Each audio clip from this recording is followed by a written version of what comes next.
I don't know if you've noticed it or not, but the sun has been attacking Earth this week. You may or may not heard about it. You may or may not have been experiencing it. You've got some more coming right up.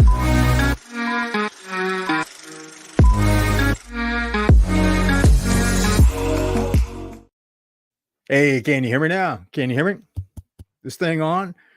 Sorry, last broadcast we had more gremlins in the audio system, and so we're going to redo it with audio, so you can actually hear this because wanted to talk with you real quickly about how we are getting there's a lot of sunspot activity. Big solar storm hit the planet yesterday and today was expected to disrupt satellite communications, possibly cellular communications. Did it affect you? Did you have some dropped calls? Maybe a little bit of internet connectivity problems? Or if you're living northward, perhaps you've got some better northern lights. I tell you, I've seen it. I hope you get to see it. If you're seeing it now, enjoy. Don't watch this. Go watch that. Catch the replay. Can't believe I just said that. But here's the thing. I remember as a teenager laying in my best friend, my buddy, brother Steve, we're laying in the bottom of his boat, north shore of Lake Huron, looking up and watching the northern lights just shimmering across the aurora borealis, just shimmering across the sky, changing shapes and colors. And man, it's unbelievable. It's just something otherworldly. It just doesn't seem possible. And hopefully you get a chance to see that. And that's the kind of effect it has. I mean, think about that. You know, if you're business dependent, and it probably doesn't, but just run with this for a second. If you're business dependent on satellite communications, what would you do in a situation like that? Something you can't control. And all of a sudden, boom, everything's out because solar storm. You know, you may not have 24, 48-hour warning so you can rally around a little bit. But how do you plan for stuff like that? Unexpected happens in business, right? I remember when I got my job offer to go to work for Hughes Aircraft fresh out of college, I could not get in touch with my soon-to-be new boss. I couldn't get in touch with them to accept the offer. Couldn't get a hold of my boss, Steve Ogg. Couldn't get a hold of the HR department. I'm like just losing pulling my hair out. It was just back when I actually had hair. You know, I just thought, what can I do? I called multiple phone numbers, mailed a letter, faxed to them. Yes, we had fax back in those days. We didn't have email. Couldn't do that. Turned out that a construction crew cut through a telephone line trunk. You know, it was huge. This is back when everything was landline. For those of you under 40, we actually had lines, you know, these big cables underground that had lots of phone lines in them. Construction crew cut through it, couldn't get in touch with them. You know what else happened?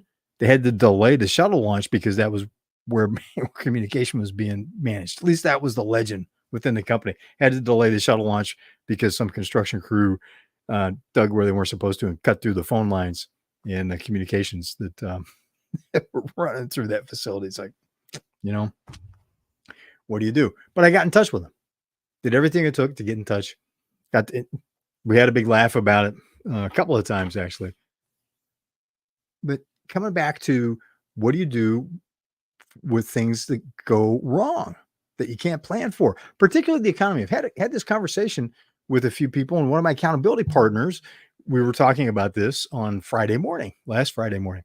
And the question what we were looking at was going, okay, and this isn't a prediction. All right. I just want to be clear about this. I'm not predicting this. We were doing this as a thought exercise. Go look, what is it that could keep us from getting our goals was the context of the conversation. And it became well, what's the worst thing that could happen? We're war gaming it, right? Spitballing it. Let's go, what if the economy just went totally in the tank, right? Businesses are closing, high unemployment, things are just like sliding off the edge. What would we do? How would we respond in our businesses to still keep our businesses growing, which means that the people that depend on us are also getting the money that they need in order to provide food, shelter, clothing, and other niceties like that for for themselves and their families. And one of the key questions in that was, and I'd like you to consider this for your consideration, how many clients do you really need in order to hit your growth goals for the coming year?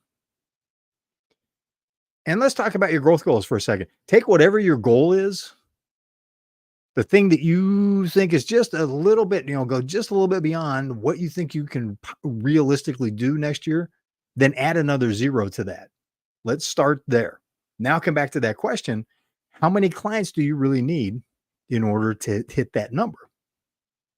And if the economy goes in the tank, I was going to say something else, but I didn't. Okay.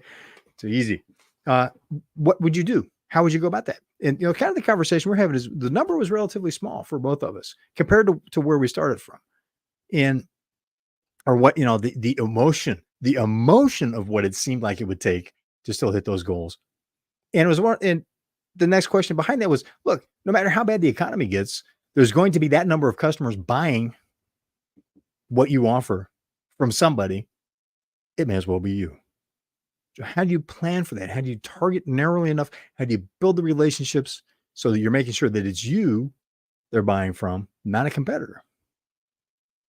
That you have such a incredible value offer, you have such an incredible relationship with them, there's such an incredible reputation, such an incredible guarantee, right? Take the risk out of it for them that they buy from you, because there's always the one competitor that's one that can be the toughest to beat, especially in tough times, is they do nothing and they don't buy. They still need the solution where they're going, you know what? I'm going to make the safe bet, keep that cash in hand.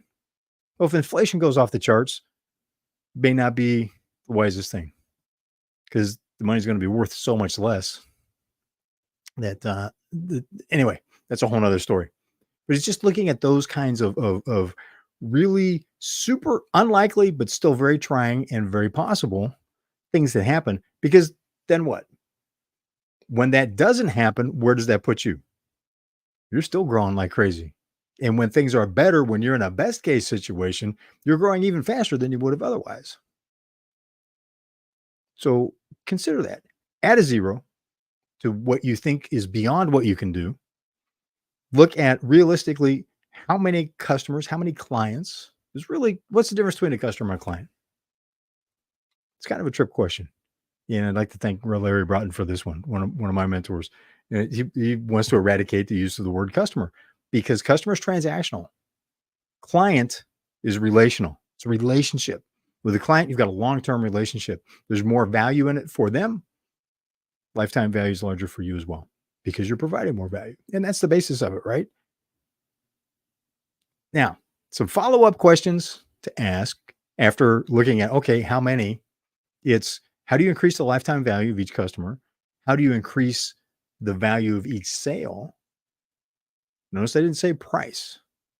It's a huge mistake in inflation, during high inflation, other types, other tough times, other things, other pressures. Don't just raise your prices, because then you're acting like a commodity, and that means you're going to be competing against Amazon and Walmart and that kind of thinking, right? Where 5 cents, they're off buying something else, from someone else.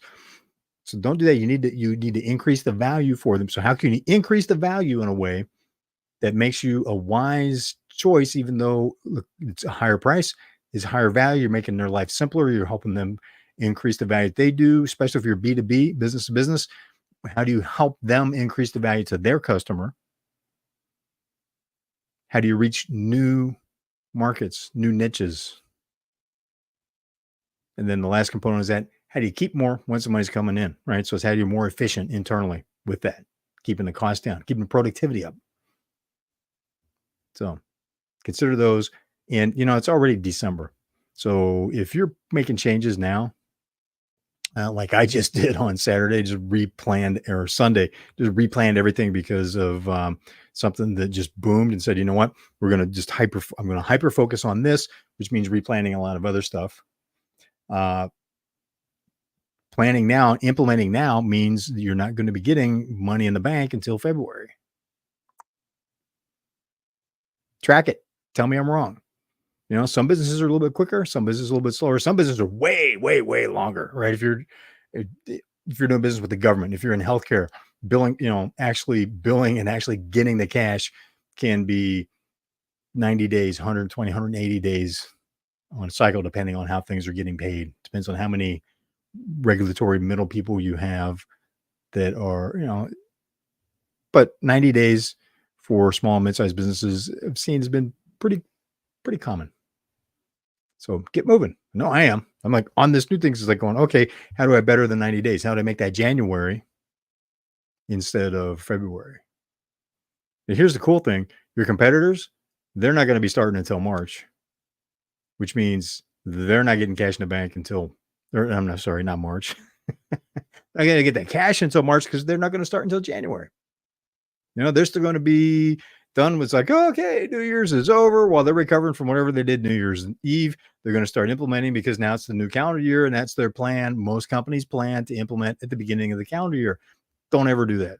The next year, don't do that. Right now, jump on as much as possible, move as much stuff forward to this week as possible so you can accelerate that. You'll be ahead of everybody else by a month. Next year, do it in August and September so you can begin implementing in October. You've got the whole fourth quarter you're implementing, which means January 1st rolls around, new calendar year. They're just starting to implement. You're running, right? You're already a dead run. You're miles ahead of them, and you're already getting cash in the bank from the changes that you made because your marketing year starts a quarter before ahead of your business calendar year. That being said, hope you're having an awesome time. This is Wolf's Watch. Thanks for being part of the conversation. Look forward to reading more in the comments about what you're doing, how things are going, and I will see you on the trail.